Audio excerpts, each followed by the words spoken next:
지정학적 격변 속의 반도체 패권, 과연 한국은 어떻게 살아남을까요? 과거 미일 반도체 합의가 남긴 교훈을 통해 우리 반도체의 전략적 미래를 조명합니다. 지정학적 격변기, 반도체 패권을 둘러싼 긴장감이 고조되고 있습니다. 80년대 일본 반도체 붕괴가 남긴 교훈을 통해 오늘날 한국이 마주한 위기와 생존을 위한 전략적 해법을 모색합니다.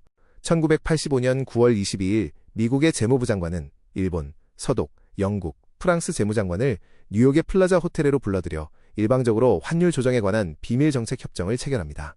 이로 인한 인위적인 엔화 가치 폭등은 일본 반도체 산업을 덮친 재앙이었습니다. 수출 마진 붕괴로 R&D 투자가 얼어붙었고, 이는 메모리 강국 일본의 몰락을 부른 결정적 시작점이었습니다. 엔고 충격에 대응한 저금리 정책으로 시중의 유동성이 폭발했습니다. 하지만 이 자금은 반도체 투자가 아닌 부동산과 주식 거품으로 흘러들어갔고, 결국 일본 경제를 뒤흔든 치명적인 독이 되고 말았습니다.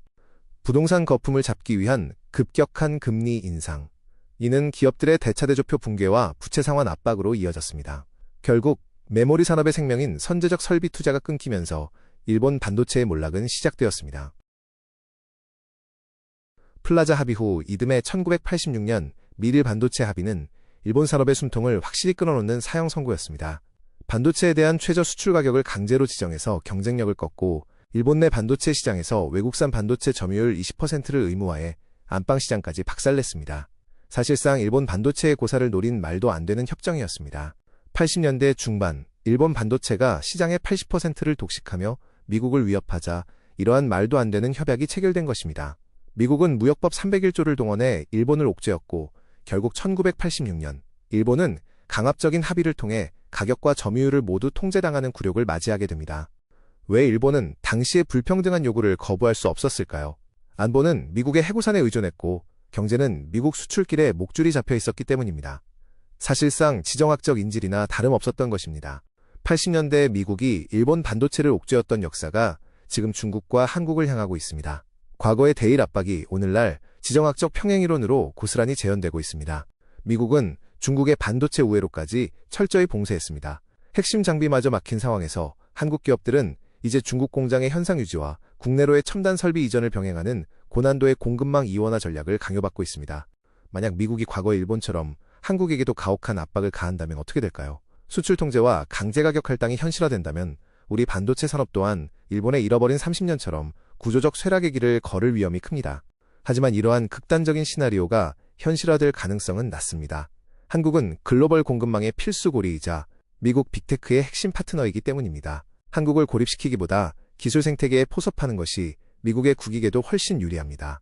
그러나 칩스법 보조금, 그 이면엔 가혹한 가드레일이 있습니다. 10년간 중국 투자 제한, 이익 환수, 그리고 미국 내 공장 건설 강제, 우리 기업의 자산 운용은 지금 보이지 않는 족쇄에 묶여 있습니다. 80년대 일본의 영광과 쇠락, 그리고 오늘날 대한민국 반도체가 마주한 도전, 두 시대를 관통하는 지정학적 평행이론을 통해 우리가 나아가야 할 필승의 전략을 확인해봅니다. 한국의 생존 전략은 명확합니다. 안보 가치를 극대화하고 초격차 기술을 확보해 미중 사이에서 흔들리지 않는 결정적인 캐스팅보트 역할을 수행해야 합니다. 친중도 친미도 아닌 스스로 강해지는 길만이 유일한 해법입니다. HBM4와 파운드리를 결합한 한국의 원스톱 패키지는 TSMC를 넘을 유일한 대안입니다. 규제는 곧 빅테크의 피해로 직결되기에 우리의 기술 초격차는 그 자체로 강력한 방패가 됩니다.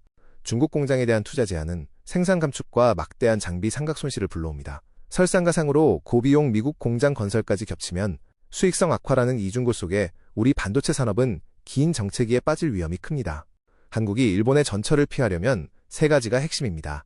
HBM 초격차로 기술 병목을 장악하고 생산 기지를 영리하게 이원화하며 글로벌 빅테크와의 동맹으로 흔들리지 않는 방패를 구축해야 합니다. 2026년부터 2030년까지 한국 반도체의 생존 로드맵입니다. 중국 공장의 효율화와 2027년 HBM4 양산, 2028년 북미 허브 가동을 거쳐 2030년에는 국내 클러스터를 중심으로 외부 압박에서 완전히 자유로운 기술 자립을 완성합니다. 중국의 반도체 생산 기지를 활용하지 못하면 중국의 반도체 굴기를 도와주는 꼴이 되고 말 것입니다. 미국에만 의존하면 미래가 없습니다. 대만 네덜란드와 공동운명체 칩연대를 결성해야 합니다. 단순 기업 협상을 넘어 조선과 원자력 등 국가적 자산을 총동원해 지렛대 삼아 정부 차원의 강력한 통상 외교를 펼쳐야 할 때입니다. 기술력만으로는 불안전합니다. 반도체 패권은 기술 초격차라는 방패와 영리한 국가 외교라는 칼을 동시에 쥘 때 비로소 완성됩니다. 한국 반도체의 미래, 이제 두 가지 전략의 조화로운 결단이 필요한 때입니다.